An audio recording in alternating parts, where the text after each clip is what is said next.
Assalamualaikum warahmatullahi wabarakatuh. Selamat datang di podcast Sport Parent episode 4. Wih. Mana suaranya guys? Suaranya.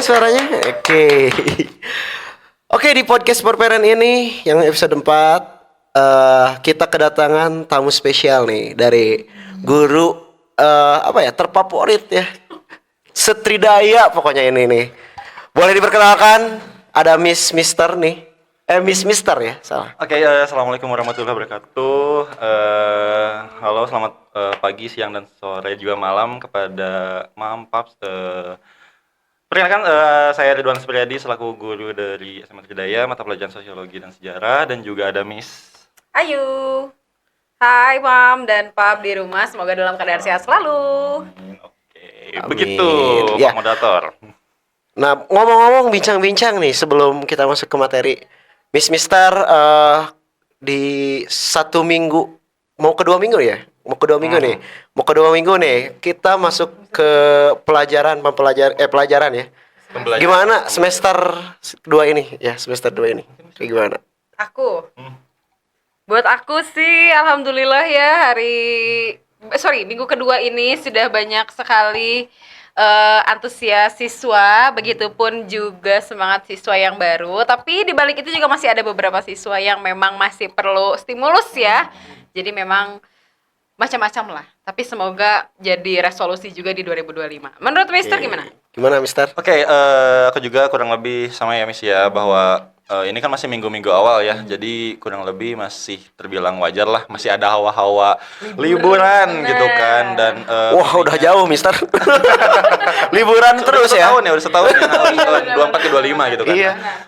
Tapi ya secara jujur memang masih ada lah ya beberapa siswa yang memerlukan stimulus-stimulus untuk semangat kembali lagi belajarnya. Tapi ya tentunya itu juga Mister. menjadi motivasi buat kita untuk Lebih kreatif lagi Ya, ya. tentunya entah dari segi games, kemudian entah itu juga Pembelajaran. asesmennya gitu, dari keseharian di kelas kita setelah melewati proses pembelajaran. Begitu. Oke. Nah, ngomong-ngomong nih di zaman 2025 ini kan harus banyak resolusi ya. Ini benar. Nah, malah masih ada nih masih ada remaja yang mengalami kemunduran gitu ya. Bukannya ada resolusi, malah ada kemunduran gitu. Salah satunya adalah apa sih, Mister? Biasanya Ini baru-baru ini nih. baru-barunya ya. Miss. Yang lagi Baru-baru hot sih ya, ini Miss. yang hot banget. Hot news. Aplikasi Jagat. Oh, iya. Ya kan? Waduh. Koin Jagat. Nah, itu juga aku bisa bilang itu sebuah penyimpangan sosial mungkin ya kalau di sosiologi atau apa tuh? Iya, kurang lebih Kurang lebih ya, karena memang dia merusak fasilitas umum untuk mencari sesuatu yang sebenarnya masih tabu gitu ya. Bukan tabu, lebih ke gak tahu gitu itu apakah benar ada atau enggak gitu ya. Jadi memang itu sih yang memang yang dikhawatirkan akan ada juga di kita, tapi semoga amit-amitnya tidak ada sih ya di kita. Amin, Karena itu amin. memang mengganggu ya. Menurut Mister gimana nih? Oke, aku juga setuju ya Miss ya, bahwa istilah bukan istilah, tapi emang tren koin jagat yang pertama kali di TikTok ya? Iya, Nggak sih? TikTok. Ya kan? Nah, awalnya aku juga nggak ngerti ya, bahwa pas ketika aku lihat di Instagram gitu, perihal, wah ada koin jagat gitu kan. Apa sih pas dilihat? Ini adalah suatu pencarian koin gitu kan, yang bisa bernilai sampai puluhan ratusan juta gitu kan si koin itu. Nah, itu tuh bisa dideteksi ada di aplikasinya. Aplikasi, ya. Nah, tapi kenyataannya si koin itu belum tentu ada di Betul. tempat yang terlihat Yes, gitu yes, kan yes. ya. Nah, namun kenyataannya Merusak ya, Mister. merusak jelas, entah itu Fasilitas trotoar, umum ya. umum, bahkan di Taman-taman juga. Taman Wah. Sukajadi. Iya. Taman Sukajadi itu waktu aku ngelewat itu benar kelihatan banget banyak orang dengan, Waduh. bahkan di foto-fotonya tuh sampai si ubin-ubin keramik yang ada di sana tuh Yes, rusak. nah, iya, betul. Dan satu lagi yang menyebabkan macet juga sebenarnya karena di Tegalega itu sampai ada parkir liar Miss, di Waduh. pinggir-pinggir jalan. Udah ada yang nyari koin, parkir liar gitu ya. Iya. Campur aduk. Iya, buki we semrawut gitu kan, ya karena di Bandung teh macet gitu ya, di tambah Bandung teh kieu macet. gitu. Aduh. Jadi tren-tren aneh tuh mulai bermunculan lagi. Gitu. Insya Allah di anak-anak Tridaya mah nggak akan ya. Oh, jelas Wah, enggak dong. jelas. Jelas enggak dong. Check it out. Watch out ya. Waduh. Oke, biasanya nih banyak ya penyimpangan-penyimpangan di masa remaja ya. Salah satunya ada apa ya? Mungkin menyimpang dari segi apa ya? Sosial atau gender ya. Yap. Dan banyak hal gitu. Nah, menurut Mister, apa aja sih faktor-faktornya yang Banyak sih ya, kalau misalnya dari segi Sosiologi nih, oke, sosiologi boleh. misalkan ada faktor internal dan juga eksternal ya, maksudnya internal itu dalam diri dan juga eksternal dari lingkungan yang luar. Nah, misalnya internal juga bisa juga dari dalam diri, misalnya memang dari segi apa namanya tuh kesadaran individu, kemudian faktor kepribadiannya, eh, dan ini yang masih di apa ya pertanyakan juga ya, perihal genetik itu kan masih yang jadi perdebatan, tapi tidak dapat dipungkiri juga faktor internet itu sangat kuat dalam dirinya. Nah, terus yang kedua itu adalah dari keluarga gitu kan, keluarganya dulu gitu kan. Bagaimana sih kondisi keluarga yang dia apa ya, yang dia bukan miliki tapi intinya yang dia sedang hidup di gitu kan. Apakah dia termasuk orang yang bukan orang sih, maksudnya keluarga yang broken home gitu kan, ataupun mungkin dia pernah memiliki trauma masa kecil yang mendalam gitu kan. Nah, kemudian faktor eksternal ini juga berbicara di mana kayak pertemanan, lingkungan masyarakat, teman sebaya ya utamanya. Nah, itu juga termasuk faktor-faktor yang sangat kuat untuk mendorong si remaja menjadi pelaku Penyimpang. gitu. Mungkin dari Mas Ayu. dari Miss Ayu boleh ditambahin? Yes, itu betul ya. Jadi ada faktor internal dan juga eksternal yang mana memang mempengaruhi karakter seseorang yang bisa melakukan sebuah penyimpangan gitu. Tadi kan udah disebutin dia dari sendiri, terus juga ada faktor keluarga, teman itu juga sangat ini ya, memang sangat apa namanya berkaitan sekali gitu ya. Terus juga kondisi masyarakat, lingkungan. Lingkungan, Jadi lingkungan di mana dia hidup itu memang mempengaruhi bagaimana caranya dia berinteraksi, kemudian apa namanya berkomunikasi dan lain sebagainya. Dan juga yang paling tidak kalah pentingnya adalah aksesibilitas. Apa itu aksesibilitas? Apa tuh, Miss? Apa itu? Apa tuh? Mau tahu? Boleh dibawa ya. Aksesibilitas itu adalah apa namanya kemampuan dia dalam menggait sesuatu gitu. Jadi memang aksesnya itu memang sangat apa namanya mumpuni gitu ya. Jadi sangat bisa diakses dengan mudah gitu aksesibilitas tuh. Jadi terkesannya kayak contohnya saat ini adalah itu gadget gitu. Ya, betul. Yes. Nah. Jadi aksesibilitas yang sangat mudah itu membuat anak itu atau bukan hanya anak ya sebenarnya seseorang itu bisa melakukan sebuah penyimpangan kayak Bener gitu banget. sih. Jadi memang sebenarnya faktornya banyak dan kompleks gitu ya. Iya, Sampai bener. akhirnya sebenarnya kembali lagi ke individunya ya. Apakah dia akan memilih menjadi seseorang yang menyimpang atau justru akan fokus dengan apa namanya? Produktivitas ya. Produktivitas kehidupan gitu. Yes, dengan kehidupan yang Benar. semestinya gitu. Benar, Mister. Mister, terima kasih ya. Jadi faktornya itu banyak banget ya, Mister. Mister. Nah, salah satunya adalah faktor lingkungan tuh berpengaruh benar ya. Iya, betul. Lingkungan tuh emang apa ya? Banget. Banget ya. Poinnya mungkin berapa? 80% berarti ya. Iya. 75 lah ya. Oh, Segitulah ya.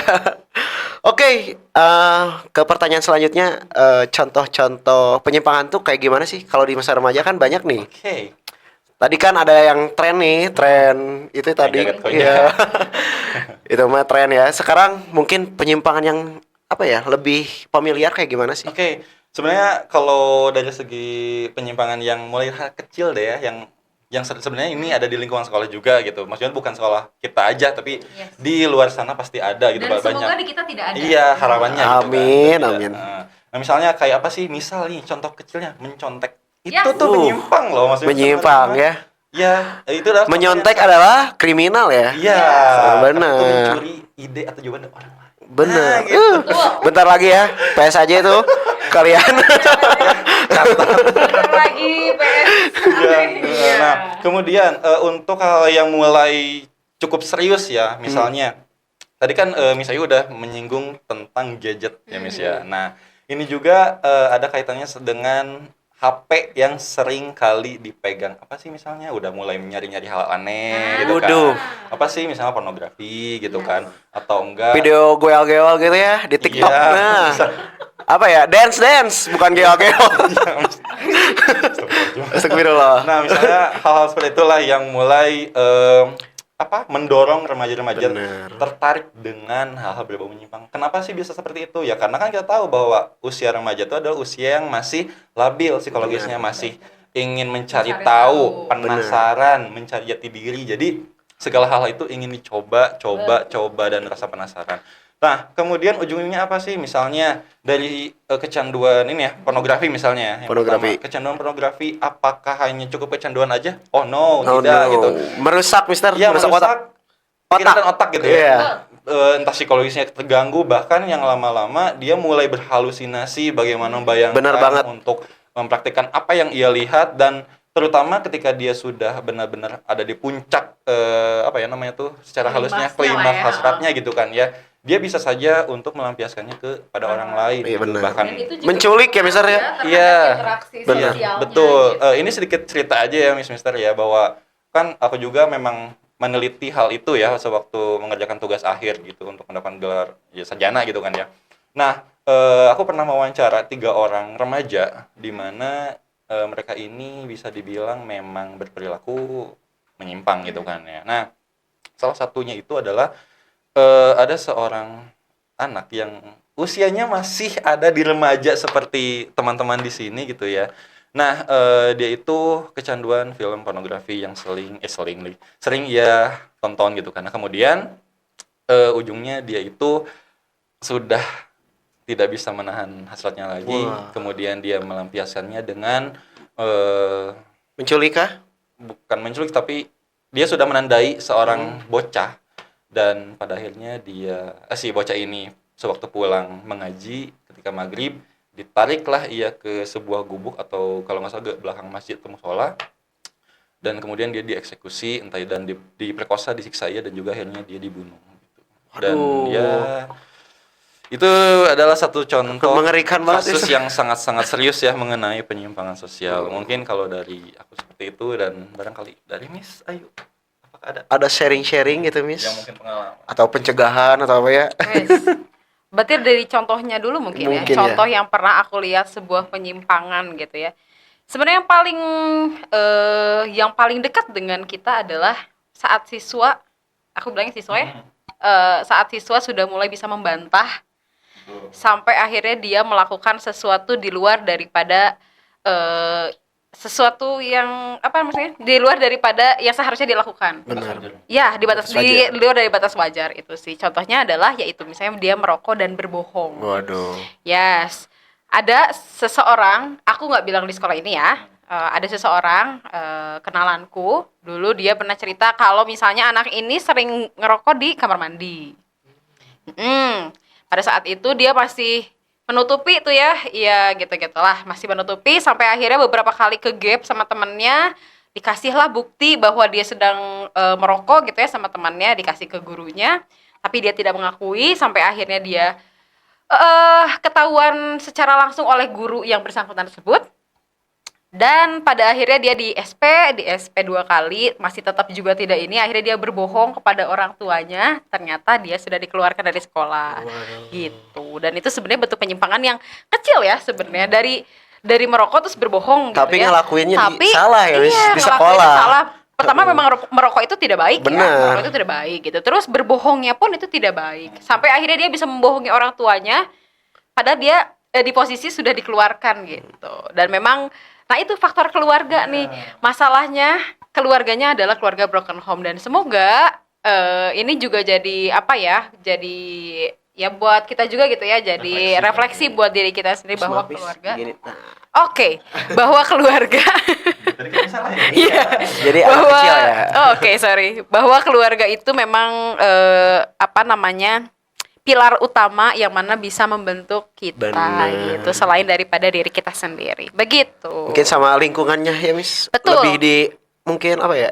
Dibungkus dengan kebaikan-kebaikan ya. Iya, Diingatkan betul. lagi gitu. Seperti itu. Mungkin ada penyimpangan-penyimpangan lain selain Sebenarnya dari banyak ini? ya, banyak banget kalau dijelasin satu-satu kayaknya nggak akan cukup dengan durasi kita ya. Tapi yang jelas penyimpangan itu sesuatu yang memang sebaiknya bisa kita hindarkan. Benar, Miss. Gitu ya. Dan memang seharusnya kita hindarkan atau kalau bisa kita tinggalkan. Gitu. Dampak dari penyimpangan ini apa aja sih kayaknya? Nah, Jelas. dampaknya tadi sudah ya. Pasti ya. Udah di Itu. spill sedikit sama Miss Iya, Ridwan. pasti banyak ya, dari sanksi sosial, ada juga dia mungkin sanksi hukum. Sampai akhirnya ya itu dia nanti akan menghindar dari muka bumi ini bisa Iya. jadi gitu ya. Madesu ya kalau zaman dulu mah ya. Jadi masa depan suram. Ya, jadi dia akan dicoret gitu intinya dari dunia gitu. Itu Kalau sih dari yang Mister paling. gimana nih? Oke, aku yang paling menarik di sini adalah sanksi sosial ya. Sanksi sosial merupakan salah satu, menurut aku ya, ini menurut aku adalah salah satu hukuman yang paling Ini nih. jadi harus ini di belakang gitu di sini. Nah, jadi sanksi sosial ini merupakan salah satu hukuman yang paling ini ya, kalau dalam kehidupan di dunia gini ya gitu ya. Ini merupakan salah satu hukuman yang paling berat sih di kalau kita masih selama hidup di sini ya, sebelum di akhirat gitu maksudnya. Nah, jadi ketika kita sudah melakukan suatu kesalahan, kekeliruan, dan juga suatu hal-hal yang sangat fatal, kemudian kita dihukum dengan mendapatkan apa ya, labeling, Yes. stigma dari masyarakat, stereotype gitu yang mengerikan. Aduh. Misal gitu ya, ada seseorang Saya aku deh. oke, misal Miss Ayu gitu kan, Aku deh. melakukan suatu entah itu penyimpangan yang berdampak pada hukum gitu ya, misalnya entah pembunuhan misalnya gitu, amit-amit tapinya. Nah, kemudian Miss Ayu ini ketika bebas dari masa hukuman, kemudian dari tetangga-tetangganya itu atau masyarakat yang ada di lingkungan rumah Miss Ayu memberikan labeling "Ih, pembunuh", ya kayak Yes. gitu. Seperti itu, sanksi sosial itu sangat mengerikan. Jadi meskipun kita sudah melakukan hal-hal yang baik, bertobat dan lain-lain, pasti mata sinis orang lain tuh tetap akan memberikan stigma seperti itu. Jadi Lebih baik menghindari betul. hal-hal tersebut, ya. Iya, seperti itu, Mister. Benar banget, Mister. Nah, kalau berkaca ya dari segi apa ya, Mister Akmal nih, pengen jadi remaja lagi ya, contoh ini mah. Katanya remaja itu kalau kita itu bukan menyimpang, ini tuh kita lagi berekspresi gitu. Oke. Ekspresi diri gitu ya. Oke. Bukan menyimpang, ini ekspresi diri. Karena kata mereka ya. Oke, kata mereka. Pas mereka ya. Pas dia masih remaja gitu. Gimana, Mister? Oke, kalau menurut aku pribadi itu lebih ke kayak alibi aja sih, itu pembelaan diri aja gitu ya. Maksudnya di mana Ganti dulu. oke, ganti dulu, bentar iklan. Nah, jadi sebenarnya itu lebih ke pembelaan diri sih, karena setidaknya meskipun usia remaja merupakan usia yang masih labil dan psikologisnya masih labil gitu dan masih mencari jati diri, setidaknya mereka sudah tahu gitu mana yang benar dan mana yang salah. Betul. Iya kan, maksudnya karena remaja gitu loh, gitu kan fase menuju pendewasa gitu. Mereka bukan anak-anak lagi gitu kan. Jadi setidaknya mereka sudah tahu bahwa hal-hal salah ya salah, kalau benar ya benar. Jadi tidak ada istilah bahwa aku sedang berekspresi gitu kan, bahwa ini tuh bukan bukan suatu hal yang menyimpang gitu. Padahal mereka juga tahu itu tuh salah gitu. Begitu. Miss Ayu? Boleh? Oke. Itu adalah bentuk ekspresi. Sebenarnya lebih ke sini sih. Aku pernah dengar satu istilah kalau misalnya 7 dosa itu bisa ditutupi oleh 1 dosa.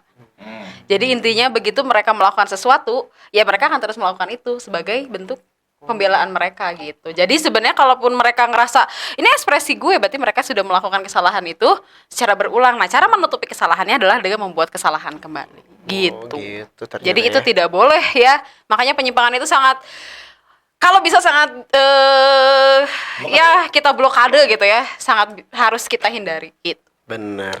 Kalau dari segi budaya nih, berpengaruh banget gitu. Sangat berpengaruh tentunya. Karena ada budaya, kalau kita bisa bilang globalisasi gitu ya. Nah, budaya globalisasi itu sangat mempengaruhi pola pikir, kehidupan, gaya hidup dan lain sebagainya yang ada di fase remaja. Tidak hanya remaja, kita pun juga merasakan itu ya, betul ya. Kuat banget gitu si gelombang elektromagnetiknya itu.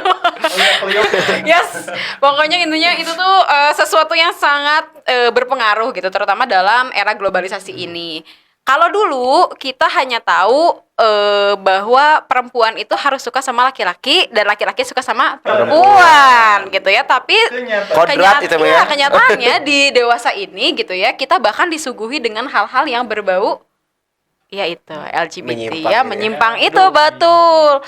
Iya, LGBT. itu padahal itu dari Sama film loh. LGBTQ, Miss. Yaps. Apa itu? Q-nya nggak tahu Ya, tuh. itulah pokoknya. Banyak banget, aduh pusing. Ya, itu juga salah satu bentuk daripada apa namanya bukan Barat. budaya barat. Aku bisa bilang itu bukan budaya barat mungkin ya, tapi budaya menyimpang dari luar gitu ya, yang memang masuk ke kita, yang akhirnya jadi mempengaruhi pola pikir kita juga dan menganggap bahwa oh iya orang lain juga begitu, kita juga bisa dong. Nah, itu Berarti sebenarnya. itu tuh bisa termasuk apa ya? Penyimpangan yang dinormalisasi ya? Yes, ya gitu Nah, ya. sekarang tuh ya. Jadi Krisisnya memang tuh kayak banyak, gitu ya? betul, penyimpangan yang dinormalisasi. Begitu ya, Mister ya? Dari Coba. sisi sosiologi gimana tuh? Nah, Oke, ya sama penyimpangan ya. yang di apa Gini ya. Oke, nah sebenarnya kurang lebih sama ya tadi yang udah di spill dikit nih bahwa sekarang tuh penyimpangan sudah mulai di normalisasi. Wah, masa sih? Iya loh, jelas gitu. Maksudnya Jelas. gini loh. Kita tahu ya bahwa transgender, ya kan, transgender misalnya, ataupun hal-hal yang berkaitan dengan masalah orientasi seksual seringkali diundang-undang ke dalam podcast, ya kan? dikasih Bahkan- panggung Ya ya? betul, dikasih panggung. Di televisi ada, kemudian di film ada, di YouTube juga ada. Bahkan waktu itu ada salah satu orang yang apa ya, pedangdut yang pedofil itu kan ya, malah diglorifikasi gitu kan kebebasannya. Itu apa-apaan gitu kan. Nah, itu salah satu bahwa secara tidak langsung kita tuh menormalisasi hal tersebut. Nah, kemudian juga selain mengenai orientasi seksual gitu ya, ada istilah kalau di kita mah kumpul kebo. Wah, Tapi kalau istilah keren mah, gini. yang di belakang hey. Istilah keren mah ada apa sih? Living together bukan? Yes, ya kan? living together. Waduh, living together, gitu Meni kan. gayanya. Iya kan? Ya itu kan maksudnya tuh Istilah barat, ya. bahkan ada usia-usia yang masih remaja juga sudah ikut living together itu gitu. Nah, tentunya itu menjadi suatu kekhawatiran dong gitu kan, di mana segala kita nggak pernah tahu gitu aktivitas Iya, apa yang akan Bener. dilakukan gitu. Apalagi antara lawan jenis ya. Iya, antara lawan jenis gitu. Apalagi ditambah dengan gadget yang sudah bebas, media sosial yang sudah semua terbuka, Tidak terbatas ya. akses gitu kan. Aduh. Apalagi dengan ada situs-situs membuka blokir dan lain segala macamnya gitu kan. Nah, itu juga menjadi salah satu faktor dan bahkan tidak menutup kemungkinan hal-hal yang mit-amit nauzubillah jadi gitu. Bener, Mister. Selanjutnya nih aku mau nanya nih, kalau budaya luar tuh emang perlu dibatasi nggak sih, Miss? Oke, mau aku dulu. Miss aja nih, Oke, lu oke, Mister aku. boleh. Nah, sebenarnya kalau untuk Kan banyaknya tuh penyimpangan dari sana ya. Iya betul. Iya. Nah, gini ya, kalau dari segi sosiologi kan ada istilah non etis gitu kan, dimana kita tuh tidak membenarkan, tidak juga menyalahkan, tapi kita tuh hanya mencari tahu why, kenapa itu Yes. terjadi gitu kan. Jadi nggak peduli mau salah, mau benar, bodo amat gitu. Tapi kita mah lebih fokus ke Kenapa kok hal itu sih, tersebut terjadi? kok terjadi sih, lebih ngepoin itu. Jadi kita kalau misalnya tahu alasannya, kita bakal tahu juga solusi untuk mencegah masalah tersebut. Bener. Nah, mengenai pertanyaan itu, apakah budaya luar itu perlu untuk Dihindari, diawaskan atau Diawaskan. diminimalisir atau apa? Oke, gitu? sebenarnya kalau untuk budaya luar ya enggak juga sih ya. Sebenarnya tidak semestinya untuk ditolak juga. Tapi dalam tanda kutip budaya yang baiknya gitu kan. Misalnya budaya yang membuat kita menjadi maju, menjadi lebih baik, menjadi lebih dapat belajar juga nih bahwa ternyata kalau di luar negeri mah bisa juga diterapin di sini budayanya gitu kan. Nah, entah itu menjadi akulturasi gitu kan ya, penggabungan, ataupun juga menjadi suatu budaya tambahan gitu. Walaupun ya kita juga tidak melupakan budaya sendiri ya Mister gitu kan. Nah, kemudian kalau untuk budaya-budaya yang jeleknya itu sendiri, nah barulah itu untuk dihindari gitu. Kita tahu kan kalau living together itu ya dari luar negeri gitu kan. Maksudnya nah ini juga ya menjadi apa namanya menjadi bukti juga sebenarnya suatu hal yang menyimpang di kita belum tentu menyimpang juga di luar negeri gitu. Walaupun secara umum itu memang menyimpang, kita juga tahu gitu. Nah, jadi contohnya apa sih misalnya gitu kan kita tahu bahwa tinggal bersama dengan lawan jenis dan bukan mahramnya gitu kan, itu kan nggak boleh gitu kan ya. Tapi kan kalau di luar negeri mah kenyataannya kan seperti itu. Be aja ya? Bebas be aja gitu. Seperti itu. Jadi ketika orang luar negeri datang ke sini ya mau nggak mau mereka harus mengikuti aturan yang berlaku atau adat yang ada di kita, bahwa itu tuh nggak boleh gitu. Jadi balik lagi ya bahwa intinya kalau untuk budaya dari luar yang baik-baik boleh diterima, tapi kalau yang buruk itu ya jangan gitu. Seperti itu. Kalau dari aku mungkin, kalau dari Miss nih. Miss. Sama sih ya, sama. Jadi memang kita punya, alhamdulillahnya kita sebagai muslim punya kepercayaan bahwa Allah itu maha baik. Benar, Miss. Terus Allah itu maha kaya, Allah itu maha sempurna yang menciptakan manusia sesempurna itu. Makanya kita punya akal. Nah, jadi kita bisa nih memfiltrasi gitu. Kira-kira yang baik apa, yang kurang baiknya apa, mana yang perlu kita ikuti, mana yang perlu kita hindari. Intinya itu sih. Sama sih sebenarnya jawabannya. Kayak gitu. Benar, Miss. Jadi kita sebisa mungkin kita apa ya? Tajamin akal gitu ya. Ya, betul. Buat Tajamkan memfilter. akal dan tajamkan iman. Nah, iman, akhlak juga ya, Miss. Betul. Oke, pertanyaan terakhir nih, nggak kerasa ya? Ada iklan dulu nggak? Dadadadeng, dadeng. Pertanyaan terakhir. Oke. Mungkin dari tadi banyak ya poin-poinnya gitu. Nah, pengen ada strategi sih kayak gimana sih cara ngehindarin, terus strategi solusinya kayak gimana, Miss Mister dari segi. Kok dulu? Iya, boleh. Strategi untuk menghindari, bukan menghindari, iya menghindari atau apa namanya? Bumi hanguskan. Ih, parah banget. Bumi hanguskan. Intinya untuk kita terhindar dari penyimpangan. Kalau misalnya, kan aku sebagai guru budaya, mungkin Mister juga meneliti itu gitu ya, sebagai budayawan gitu ya. Kita punya budaya yang memang sebenarnya sudah tertanam gitu. Sebagai orang Sunda ya, nah, aku sebagai turunan Sunda, Mister juga orang Sunda ya. Iya, Sunda. Kita dikenal dengan silih asah, silih asih, silih asuh. Nah, yang pertama itu kan kalau kita dengar itu ya, yang paling betul adalah urutannya silih salah.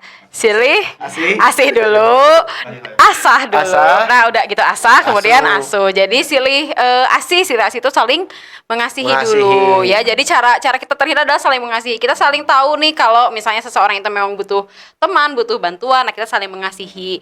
Pun juga kita peka terhadap sesuatu gitu. Itu adalah contoh daripada silih asih.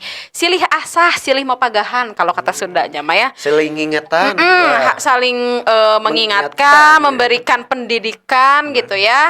Contohnya kita sebagai guru memberi pendidikan, memberikan arahan, kemudian memberikan pandangan baik gitu ya, berkaitan dengan hal-hal yang memang itu sejalan dengan norma di kita gitu ya. Dan yang terakhir adalah silih asuh gitu. Jadi kita saling mengasihi, saling mengasuh, saling menjaga satu sama lain sehingga kita terhindar dari penyimpangan tersebut. Begitu kalau dari aku. Mungkin dari Mister gimana? Kelas, Miss, kelas.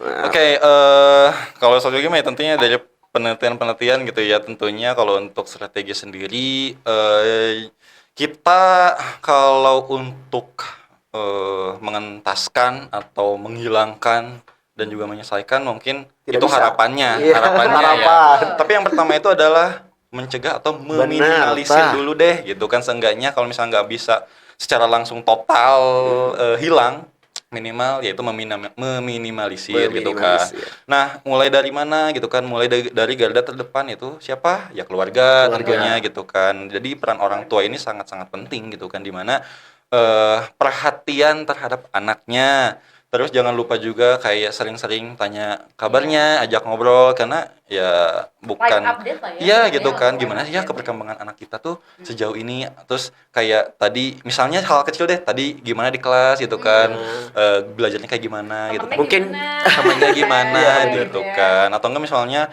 kalau udah mulai kelihatan murung, kenapa, apakah Ada ada apa, masalah ya. gitu kan. terbuka ya, Mister. Betul, terbuka juga sebenarnya. Jadi suatu tidak hal yang tidak salah. mengintimidasi anak gitu ya. Jadi jangan terbukanya itu kayak temen gitu ya. Betul gitu. Jadi ya sibuk tuh pasti semua orang juga sibuk ya, Ya. tapi jangan sampai kesibukan itu melupakan kewajiban orang tua terhadap anak gitu. Dan Benar. juga sebenarnya anak juga jangan sungkan atau malu Benar. untuk terbuka kepada orang tua. Benar Karena- banget, Mister. Iya, karena kan Itu kunci sih ya. kunci, karena gini loh, uniknya ya, kan kita dilahirkan dari orang tua kan ya, dari ibu gitu kan. Nah kemudian tapi kebanyakan Malah canggung. curhatnya tuh ke temen gitu kan. Benar. Bahkan ya kadang kan teman juga nggak selamanya dapat dipercaya gitu kan, Benar. ataupun bisa memberikan solusi yang oke. Tapi kan kalau misalnya kita cerita ke orang tua, bahkan sampai kita ngerasa plong, pasti ada dikasih saran, nasihat dan lain-lain, itu jauh lebih Atau oke. minimalnya dia kayak meminimalisir beban yang ada di perasaannya gitu ya, sejauh itu sih sebenarnya. Kadang ada orang yang pengen didengar aja gitu kan ya. Nah, jadi orang tua adalah salah satu solusi untuk menceritakan semua masalah yang ada di sehari-hari kita. Iya, betul. Nah, kemudian terhadap yang kedua itu faktor lingkungan atau teman gitu ya, itu nggak salah juga kok teman-teman gitu kan, buat menceritakan terhadap masalah kita ataupun apa yang kita pendam juga terhadap kepada teman-teman itu nggak salah gitu. Cuman ya tadi jangan lupa untuk orang tua gitu ya, pintar memilih juga. Nah, kemudian yang pertama itu ada yang selanjutnya itu adalah sebenarnya ini juga bisa menjadi hal yang utama ya, walaupun aku nyebutnya yang ketiga adalah ke dalam diri sendiri, misalnya lebih mendekatkan kepada Yang Maha Kuasa gitu kan, mulai bisa refleksi diri gitu, dan kita harus sadar bahwa mana yang baik mana yang buruk tuh tahu. Nah, udah tahu ya udah hindarin gitu kan, jangan sampai kita udah tahu mana baik dan juga mana yang salah, malah ya udah terobos aja gitu ya, nggak pedulilah nanti gimana, justru nanti itu harus kayak ngomong apa sih aku teh gitu kan. Jadi jangan sampai ya udah kumaha engke justru engke kumaha. Nah itu Engke kumahanya gitu. bahaya kalau kumaha engke. Nanti ya, tapi nanti Gimana Nanti gimana? Aku mau jadi apa? Entong aku mangke lah justru engke kumaha gitu kan, jangan sampai kayak Bener. gitu. Jadi ya kurang lebih kalau dari aku mas secara singkatnya seperti itu. Jadi kalau misalnya untuk segi apa ya, dari segi teori-teorinya mungkin di sini nggak akan cukup waktunya gitu kan. Jadi sebenarnya panjang banget. Garis kalau untuk besarnya membahas, saja ya, muridnya. secara singkatnya aja. Tapi kalau untuk membahas secara lebih lanjut mah nggak akan cukup di sini. Nanya aja ke Mr. Ridwan sama Miss Ayu ya. Nanti Terbuka. di kelas. 24/7. Oke. Oh iya kan harus istirahat ya lo. Aduh. Gak Sejam istirahat juga bahaya lumayan tuh. habis ini. Oke.